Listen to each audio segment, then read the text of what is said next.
I loved Maleficent when I was a little girl. She was my favorite character, my favorite Disney character. I was afraid of her and I loved her. So when I had heard rumors that there might be a Maleficent movie, I asked around and asked what was going on, and then I got a call. So I was very excited. So it happened very, very quickly. You get to know who she was as a child and how she became evil. And I think, strangely, you will approach that christening scene differently. When you know what you know about her, by the time you get to the christening, if we've done it right, you may, dare I say, be on her side.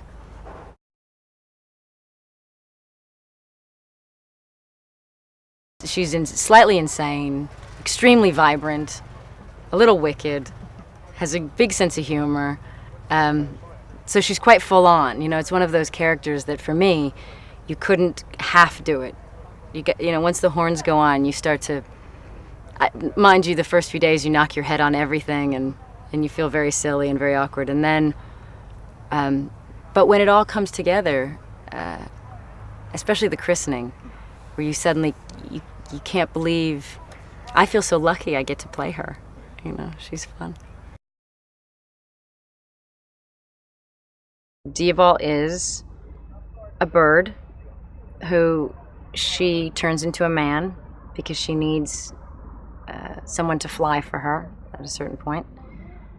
And she then turns him into many other things depending on what she needs. So this character, played by Sam Riley, is, on occasion I'll turn Sam into a bird, sometimes I'll turn him into a wolf, sometimes I'll turn him into a horse, and they all kind of, somehow Sam has to be like the animals, and the animals have to somehow be like Sam, and so they're this interesting combination.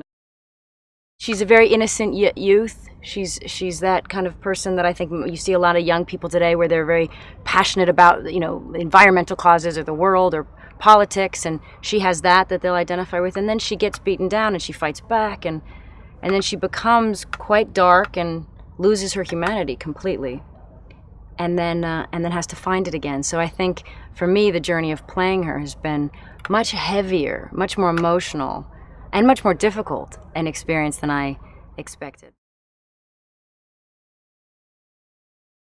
The Pixies are three wonderful actresses, extraordinary actresses, who are playing the very famous, already famous Pixies. You know them by color, the green, pink, and blue. And they're just, I have a funny relationship with them because Maleficent hates them. So I get to banter with them, and especially, Imelda Stanton is just one of the most extraordinary actresses. So to actually be dressed myself with horns and, having my own crazy moment, and having her as a little fairy yelling at me in her crazy moment is one of the best crazy moments I've ever had on film. Elle is Aurora. Elle is, from the moment I met her, she is just sunshine. She's a wonderful, sweet, intelligent young woman. She's for all my, when I was 14, I was quite dark. So I'm quite in awe of her, that she's so, she holds herself. She's such a capable actress, and she's such a strong person. She's very strong, which is nice, because this Aurora is not, just in love with the flowers and quite. She is elegant and beautiful and delicate and loving, but she's centered, and she's quite an impressive young woman.